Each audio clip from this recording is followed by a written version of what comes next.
Uh, who's thankful for Litecoin? I think we have some interesting experience on the stage today. Some of these folks I've met, some of them I talked on the phone with, some of them are engaged in things that I typically don't engage with in terms of Litecoin use and what they're building and things that are coming to our ecosystem. But needless to say, hello and welcome to the Litecoin Summit's panel on Ordinals and their impact, okay? So again, thank you for the introduction, sir. I do appreciate that. But I'd like to maybe get to know who's with me here on the stage. So if we could maybe just go down the line and you could each offer some words about each of you. Give us some of your story. Yeah.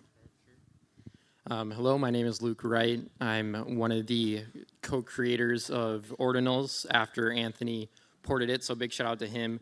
And thank you to Indigo for getting that bounty started. So like Ordinals. Absolutely. Yeah. But yeah, thank you. Amazing. Hi, this is Brenda Gentry. Thank you for allowing me to be on the stage with a great panel. So normally on crypto, I'm known on social media as Crypto Mom. I have been engaged in helping NFT communities, onboard NFT communities to the blockchain or just Web2 communities, learning more about the blockchain, and I'm excited to speak about the Ordinals.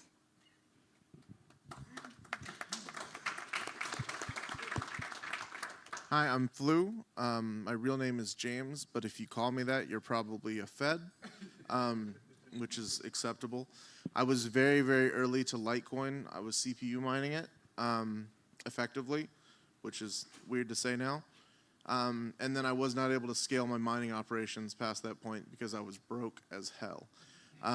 Since then, I've become slightly less broke. I have founded a lending market, a few games, a few other things, and most importantly, I work with Kyle over here on Wagyu games.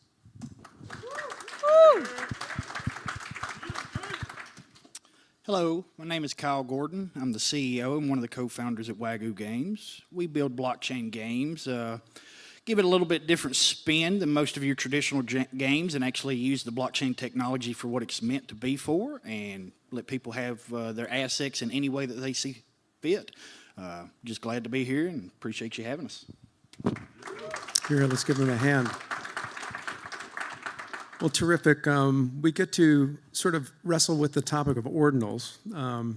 Who in here is aware of what ordinal protocol is or anything about ordinals? So a few people, good. I do want to still establish a baseline so we can kind of understand what we're talking about here with the time that we've got. But that's great that some of us are already aware of it and possibly even using this technology, which is brand new to Litecoin. So what is this? What do we do with it? I think it's a consequential topic.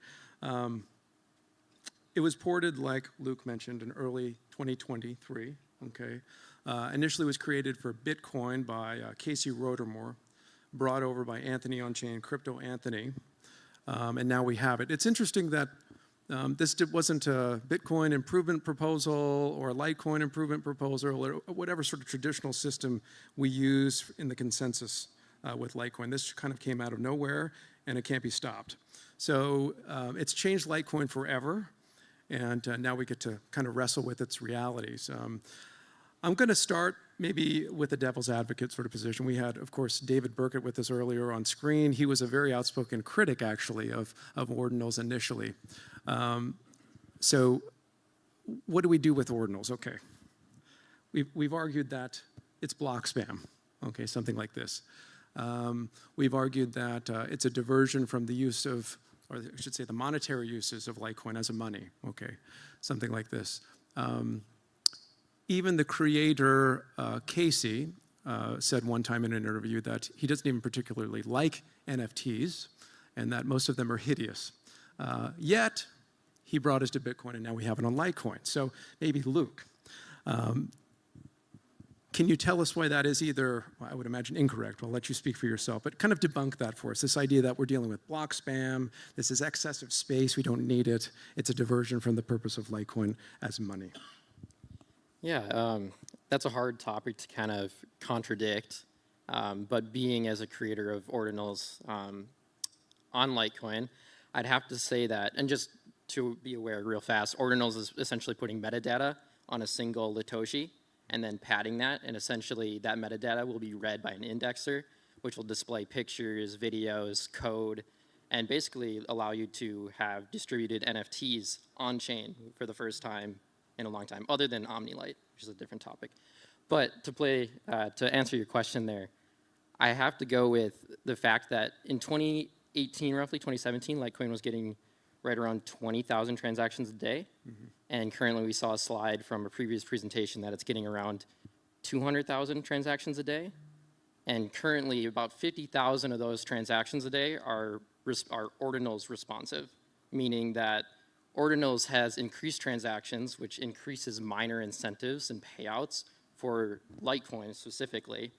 But it creates people, and it makes people take their Litecoin off-chain to be able to interact and create these Ordinals, to create the art, and have artists and other communities come in. We know that art is another form of an asset class when people are looking for investing or looking to move their money into other things. Sometimes they'll go to museums, buy just these really expensive pieces of art. This is no different, and just in a digital format. So yeah, it does increase the block space, which is the block spam debate, but it's a stepping stone. We need that in order to progress with the future of Bitcoin, with Litecoin, with all the UTXO style chains which Ordinals exist on today. So without, I don't think, Ordinals, we're not gonna take a step forward into how do we solve that block space problem? How do we get past that? Because eventually block space, it's limited. If you don't use it or it is used, you're gonna have to figure out how to get more of it or what to do, side chains, drive chains, all that kind of stuff. So I know Bitcoin Computer, Litecoin Computer, the same thing. Both of those are kind of a segregation into how we can kind of expand on that, but I'll leave it at that for now. Very good, very good. So we're getting more, again, this is more of an NFT type of technology on Litecoin. Previously we had OmniLite, and we still have OmniLite, but inscriptions go on the actual Litoshi itself. So it's on-chain layer one, it's not linking out at all. So that's very unique. And I'll add that LTC20 tokens, which Luke may have been involved with that, porting that to the protocol. And we also have runes more recently in May, which both of those build on the baseline of ordinal technology or the protocol, right? They're meta features of these things. But going back to the topic, the last negative on this, maybe Flu, you ran a node. You were earlier, you run CPU, you know, within the Litecoin client back in the day. It's a node. We want nodes. We want everybody to run a node. That's part of the decentralization of the blockchain, right? Confirmation of transactions, and anybody can download it. So is this, again, just block spam? How do we argue with, how do you argue in favor or against that statement that this is just junk, we don't need it? So the argument was that it makes for bad money, but it makes for very good programmable money.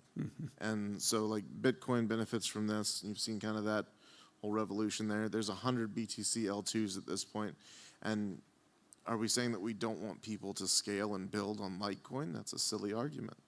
And so I don't want to be focused on, like, I guess, theoreticals. Oh, what about block space? What about this? Well, I mean, these are all challenges, but if we never have the need to actually attack those challenges, it doesn't really matter. We need the users. We need people coming in and thinking of Litecoin as just as good, if not better than Bitcoin. Bitcoin doesn't have natural MWeb functionality. Bitcoin doesn't have natural, you know, like there's a bunch of other arguments there about Bitcoin versus Litecoin, but Litecoin's certainly more approachable, and I think that it would be a wonderful place and community to build within. And I think that just the more mature that we get, the better. Hear, hear. I think those are good responses to kind of clear the FUD. Because again, it's still a debate. We're a community, right? We're a decentralized network. We've got builders all over the place doing different things. But now we have more in our toolkit to kind of use Litecoin in ways we never would have thought possible. And I think that's exciting, and I think we celebrate that. So looking more, maybe more positive now, the impact of Ordinals. There's a lot of possibilities. We're not going to be able to unpack all of these things. And the folks with me on stage are doing very unique things as well. We would go on, but we have 20 minutes, okay? So I want to try to target some questions that are specific to these folks' experiences. So we'll start with Kyle and Flu. You're leading in the realm of blockchain gaming, okay? With Wagyu specifically as your company. Your first-person shooter, Undead Blocks, was winning awards. This has already incorporated blockchain technology, other chains, but you're doing that successfully. How do you see ordinals, inscriptions, and I'll say just generally NFTs, tokens, et cetera? We want to talk about Litecoin. I'm not sure if you're using it yet. Maybe you could talk about that too. But how does using the blockchain and integrating it into a gaming system, what's the significance of this sort of thing? Someone gets control of their assets completely. Those assets can be upgradable. They can transfer them. They can do whatever they want to. Since we can put that into games, other forms of entertainment, those stay with you. That's something that gaming, most entertainment forms never had beforehand. Bringing in those assets will bring in the largest amount of people from all around the world. Entertainment and gaming is the #1 source for entertaining people around the world. Literally, bringing in the youth, bringing in people that has that mindset, they'll build new assets or want new assets that's built into game that'll be using this blockchain technology. These blockchains, as they continue to build out, they continue to make games better. There's things that we find, there's through anti-cheat, there's things that we verify on the blockchain. It's just literally about keeping it fun, frictionless, and free. So we can bring people in, we get them excited, they get to own something, it stays with them, they can transfer it, they can sell it, they can do whatever they want to with it. At that point in time, it's endless the possibilities that you can do with ordinals, with NFTs, with assets, whatever you want to call them. That they're going into games, they're going into music, there's all kinds of things that it's going to be going into in the future. We pick up what we think is the best out of those technologies and put it into game to make it better. Games have always been great. People's always loved games, going back to Atari, Sega, Genesis, whatever it might be. We have to find what makes those games better, what makes them games feel the person's more immersed into that game. They're more part of that, and blockchain is what does it. Very good. Did you want to add anything, Flew, to this sort of realm of discussion? Blockchain gaming, how Litecoin can change the environment, maybe even versus Bitcoin or some other chains you've worked with? I think I've spent like $600 on Fortnite skins, and I can never get any of that back. And I'm just tired of that. That's all. Hear, hear. So we'll move to Brenda. I think your experiences in perhaps advocacy and things like this, fundraising, looking at ordinals or NFTs in kind of a new domain or different use case. Mm-hmm. You've been involved with Ethereum projects, I know. One of them, I believe you were assisting with the Boss Beauties brand, which was in the New York Stock Exchange, and I believe the UN had some sort of visibility with that collection, empowering women. So how do you see NFT technology influencing the advocacy space, the fundraising space? Go on. Okay, so what I do like about this technology, and I come from a traditional background, finance, 20 years in traditional background, is that the uniqueness of this NFT allows the creator to tell us, a story, a visual story. So a social cause brings about their story, but the creator, the end user is able to see, okay, so now I can visually see what these people are actually doing. I feel like I want to support this cause. And not only that, the transparency that comes with that NFT or that ordinal, the transparency that I can track I can see where the money is going. It's tracked on the blockchain. The blockchain is, it's transparent. And, the accounting is also seen by everybody.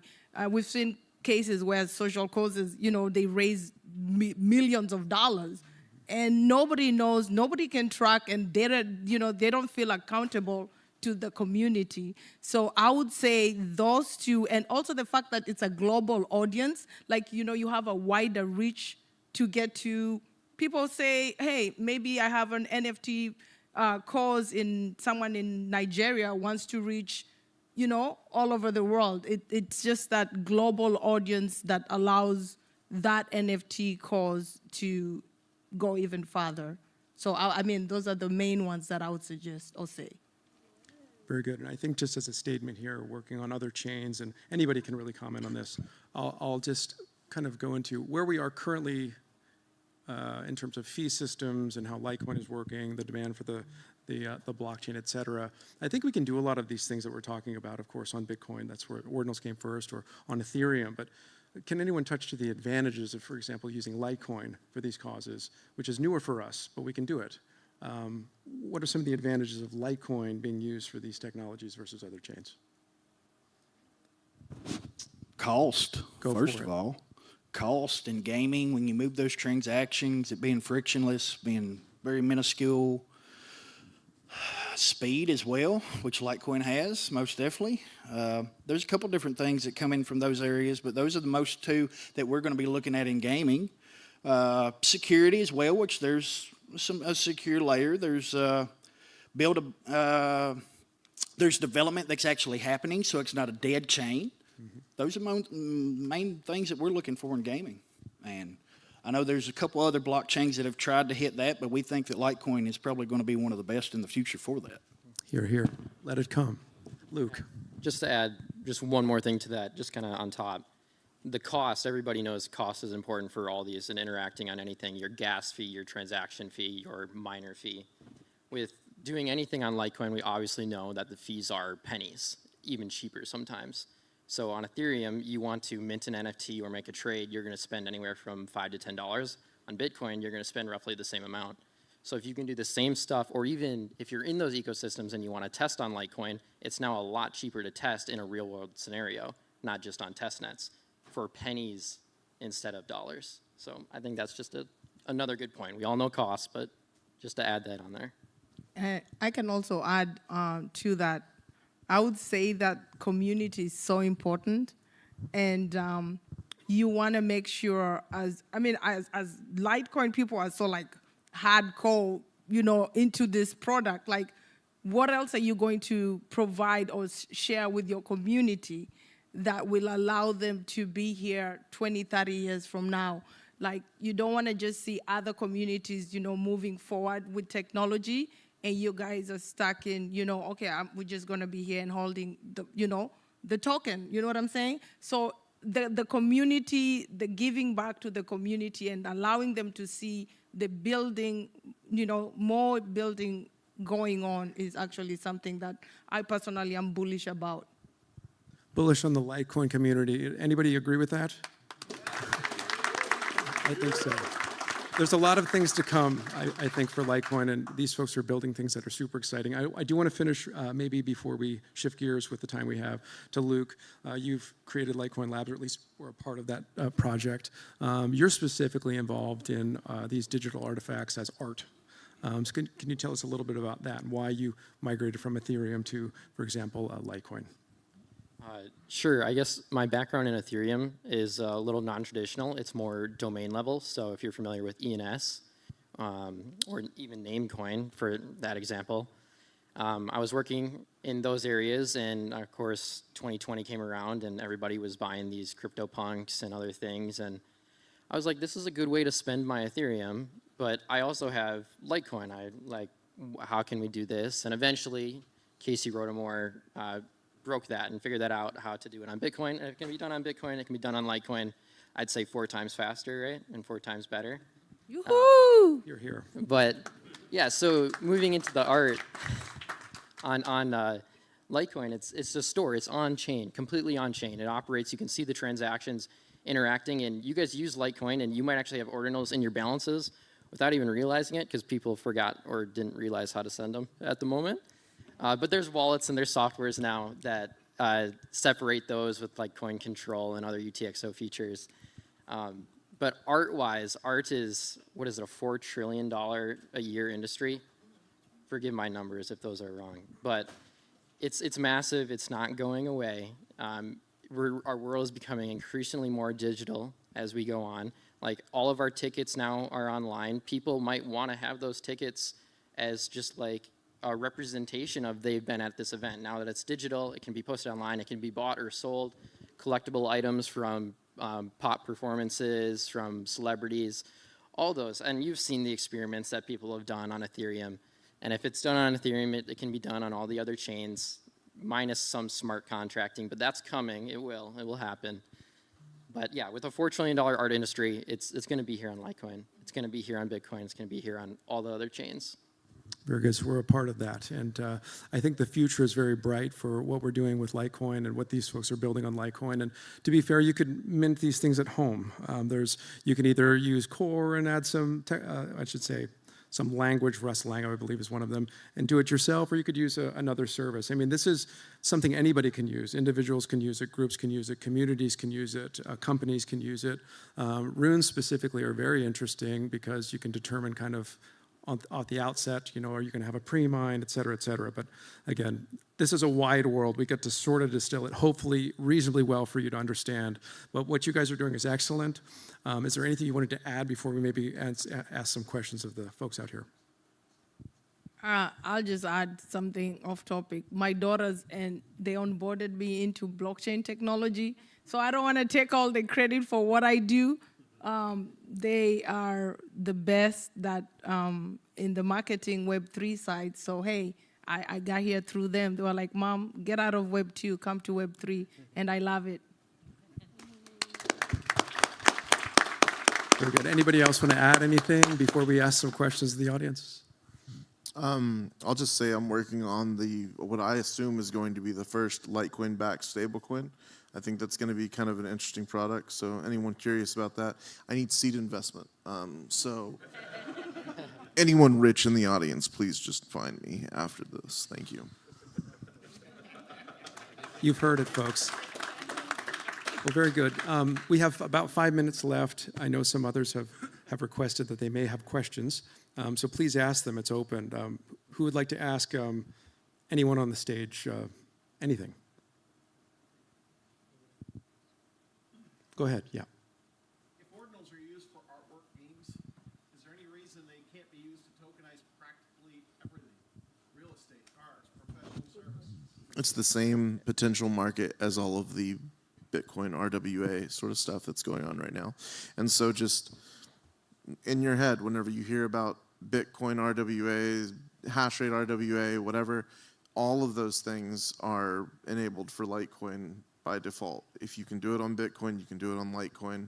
So like the whole narratives that have happened over there, they're going to happen again over here whenever we find our niches and our different consumer targets to actually hit those. Yeah. Go ahead. Yeah, the script ecosystem in terms of ordinals are working on a mining pass that essentially allows you to get revenue share from miners without having the electric cost or the miners. So there's some utility based around it, just like we've seen in those others, or real world assets. So revenue share, real world asset. So it's happening. Very good. Thank you both. Any other questions? Go ahead.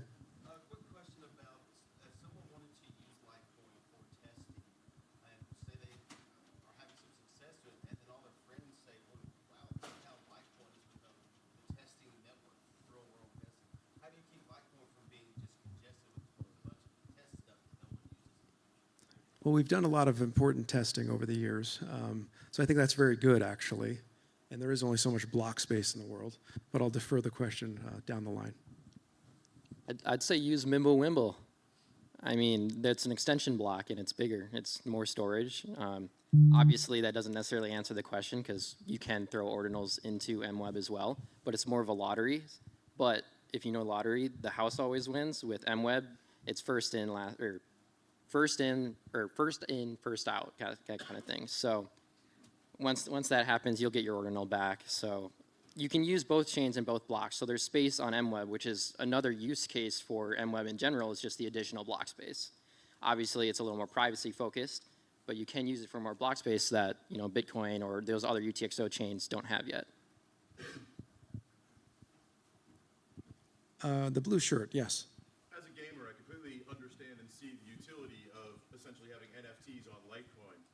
However, the mints of those NFTs have successfully brought down other networks and made them unusable for other reasons.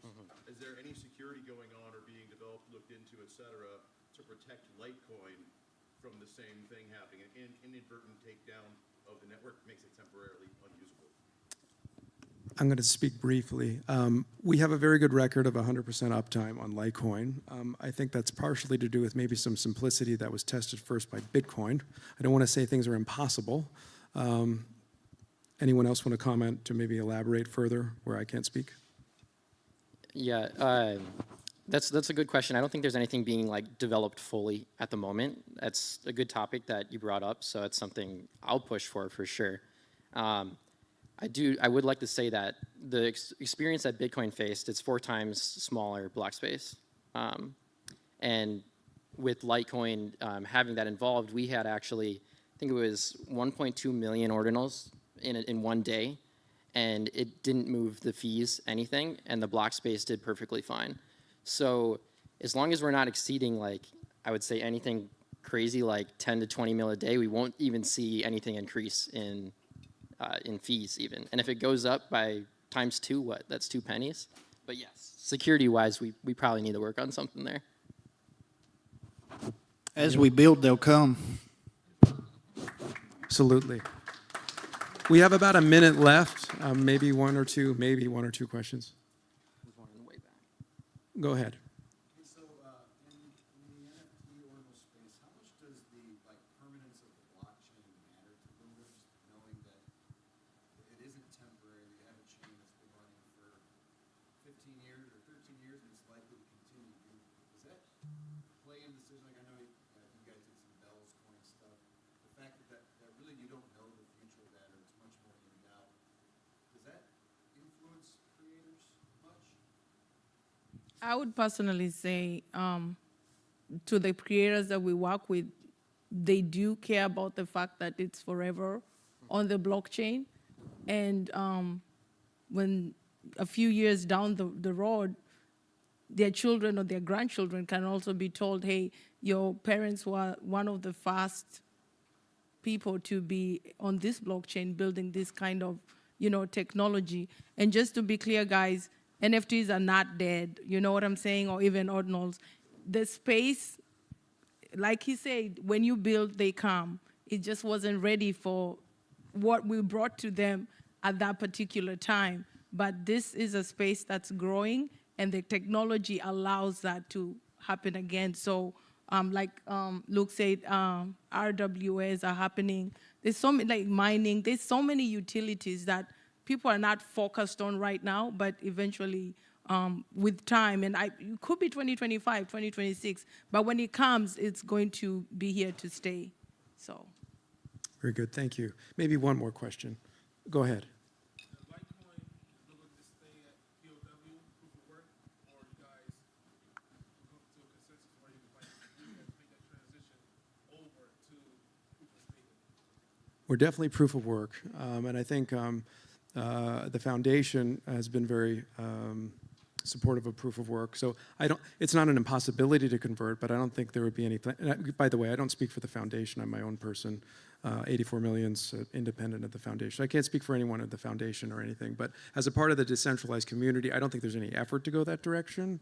But perhaps it's not an impossibility. But there's been a lot at the foundation level, whether it's the Proof of Work Summit, where we're seeing the support of keeping things proof of work, because I know there's a lot of political sort of pressure against that in some ways for energy use and utility and economics and all that, which I think if you were here during some of the minor talks like Nathan Poole, he kind of dispels a lot of that. So I think we need education there. I think proof of work is extremely special, something that we're still keeping alive as Bitcoin still has.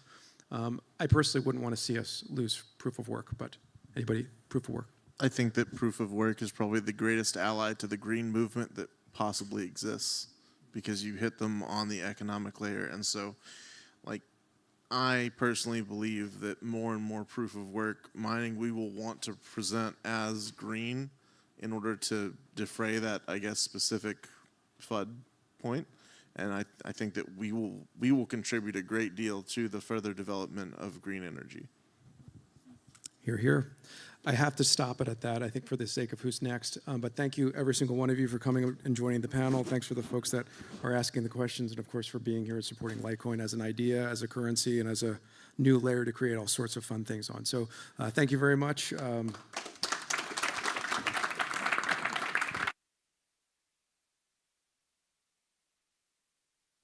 Great job.